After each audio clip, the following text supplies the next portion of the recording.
Ժորժ ջան, ամեն օր ավտո է ավելանում այս քաղաքում։ Հիմա ասում եմ, նորից եմ ասում,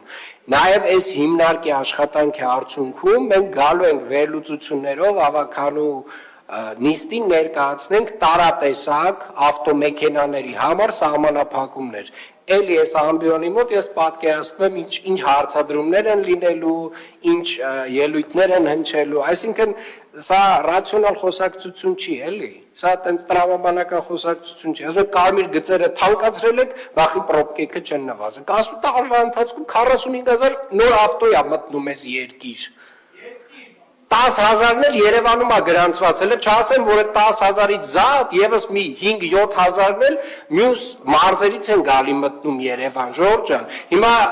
ինչ անենք, այդ փաստի վրա աչքերներս փակենք, ասենք 2020 թիվն է դեռևս։